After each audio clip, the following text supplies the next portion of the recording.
Tariff war. We should talk about it. Whoa. Is this a new kind of war without any injuries or casualties? I don't think it affects healthcare. Okay. Just joking. I'm going to respectfully disagree. Yes. I'm Dr. Paul Salzo. I'm Dr. Brad Ween. Welcome to Talking with Docs. We got a doozy today. We got a doozy. Okay, and we are not a political channel. No. We are going to remain apolitical. I mean, I don't even know who you voted for. We're Canadian, so we're not Republican or Democrat. No. There's a lot of like other great Canadians. Yes. Wayne Gretzky. Yes. Elon Musk. Canadian. Yes. Special Canadian. He chose to be Canadian. Right.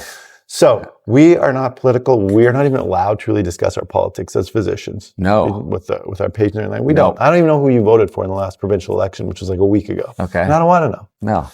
Tell me after. Okay.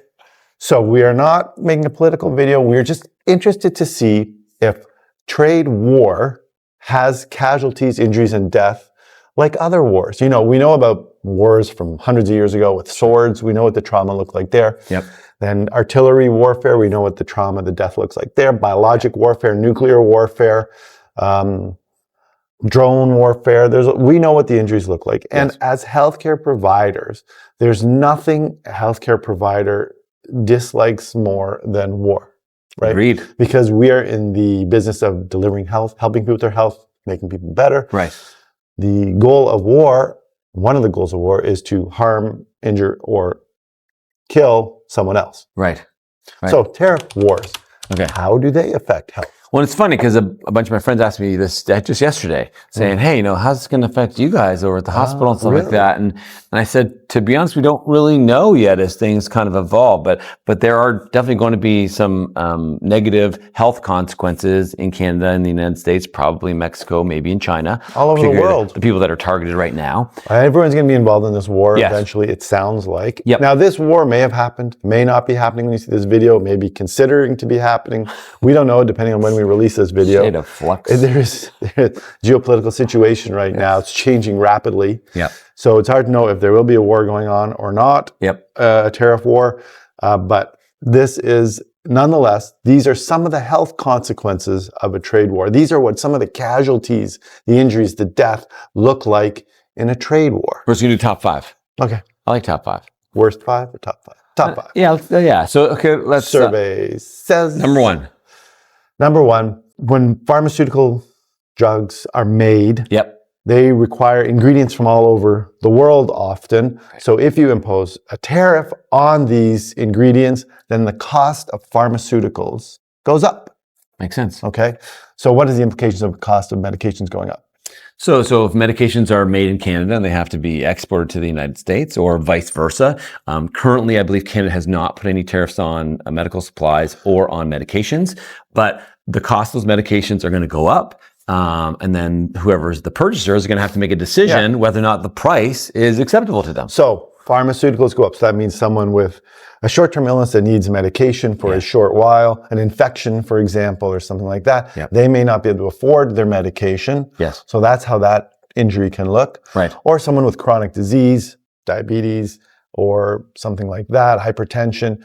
They may no longer be able to afford the medication to help with that chronic disease. So that kind of trauma injury looks like an exacerbation of an underlying condition. And we already know that people with financial insecurity sometimes have to make these difficult decisions, like keep the lights on, put food on the plate, take my meds, which is an awful position to be in, obviously. It is a horrible position to be in, and that will be exacerbated with a tariff war. Yes. Okay. Number 2, cost of supplies. Right. So, supply and demand determines the cost of a lot of things. Yeah, but supplies like medical supplies, gloves, masks, syringes, whatever. And many countries, as we learned during the pandemic, are not completely self-sufficient when it comes to supplying their own medical supplies. Here we had a lot of issues with gloves. We just physically did not have the capacity to make enough gloves and masks and things like that. So most countries rely on some degree of importing. Right. So tariffs are going to add a cost to this. So this will eat into hospital and health unit budgets and make it difficult or more difficult to provide efficient care. So this makes your doctor's visit or nurse practitioner's visits or physician assistant visit more expensive. Right. Which again, as the price goes up, access goes down. So access to primary care will be affected. So what's the injury? What's the casualty look like with that? Diagnosis of disease. Yes. prevention of disease, management of chronic disease. Yep. So in Canada, probably a little bit different because the cost of supplies, we probably will still buy them because we're socialized medicine. So the burden of debt that countries have socialized medicine would carry, that can negatively affect long-term though, because maybe then you have to start looking at specific cuts. But in countries where for-profit medicine is a thing, the cost physically of going to the doctor will go up. Yeah, and those are the implications of that cost. Okay, along the same lines as supply cost, equipment costs. Right. Whenever technological equipment is made, parts cross borders around the world several times, and in a tariff war, those parts will be slapped with a tariff every time they cross the border. Yep. So equipment costs go up. So medical equipment costs, what are the implications if medical equipment costs go up?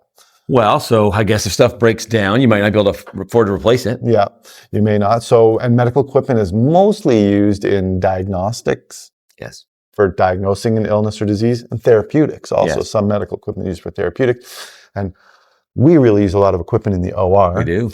So these costs will go up, making access to them go down. Right. So what does that look like? Well, that kind of injury trauma looks like, again, diagnosis of disease, management of chronic disease, and even surgical intervention for disease. For sure. So the injuries, the casualties, the death will be a direct result of those access to those equipments going down. Yep. Okay. Next, what else? Number 4, supply chain disruption. We've seen that before. Yeah, and this is not just in healthcare. This is in everything. But what happens when certain things are restricted, or the cost changes, or the flow of goods and services across borders becomes compromised? Timely delivery of necessary tools, supplies, medicine, whatever, can be disrupted, and then that could lead to either a failure to deliver the care or a delay in the care. Again, so that will affect, again, diagnosis of disease, management of chronic disease, and even management of short-term disease. Yeah. So supply chain, and we've seen supply chain disruption with the pandemic. Unfortunately, the pandemic was out of our control, and we definitely saw the effects of supply chain disruption. Remember, there were people like hospitals begging for ventilators. You know, they were like to the point where there's like literally no ventilators left, and we got someone who needs a ventilator, and we're not sure what to do now. And like it was a scary time for sure. A scary time, and I think that is going to be the same kind of thing we'll see depending on if a trade war escalates. Yeah, or persists. Or persists. Okay, the last one. And then the last one. It's an interesting one. Yeah. As trade wars progress, then the cost of healthy food, good whole food, goes up. Okay, like you mean ultra-processed food made in the factory in a box? I'm talking about like farming food, because one country may not be able to get their fertilizer, their potash to fertilize their food. Right. Or another country might not get the seeds they need to grow their food. Or the cost of importing stuff that you can't grow yourself might go up. Yeah, exactly. And so this lack of healthy food then affects health directly. And when you say healthy food, what you're really talking about is fruits and vegetables. Fruits that have a limited shelf life, are related to the climate where it's grown. And certainly up here, we cannot grow everything all year long because it's cold and so we snowy. do rely on warmer climates to get. Yes, for sure. A lot of stuff, we have greenhouses and things like that. But even animal products, some people, absolutely. Just good, healthy food. Yep. And so when your food availability goes down, so does your health.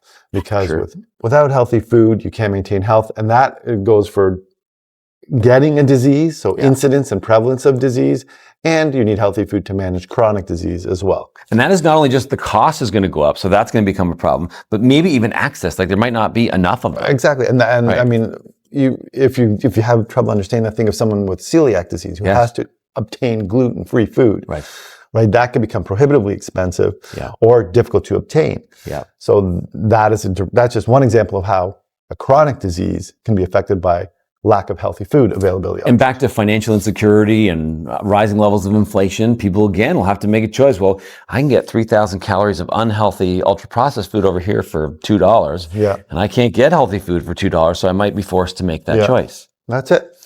So we just want to give you a glimpse of what, and it was really for my own interest. So I said, what is the injury? What is the casualty? What does the death look like in a trade war? It's so easy to imagine what death, injury, trauma looks like in other types of warfare.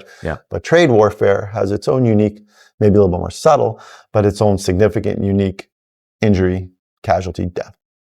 Leave a comment about this. I beg you, try to be respectful. No party lines, just we just care about people and about people being healthy and being able to provide for themselves and their families. This is not political, so please Actually, don't get angry. we can't. We're not political. We're not political. But you can be in your comments. Oh my. Why not? You can leave whatever comment you want, right? We're just not allowed to. But please feel free to leave any kind of political comment you want to leave if it makes you feel better. There you go. And if you like this, please like it, subscribe to our channel, share it with someone that you think might find this interesting, check out our podcast, and maybe consider planting something in your garden this year. Remember, you are in charge of your own health, even if you're not in charge of a trade war that you've been thrust into. There you go. We'll see you next time.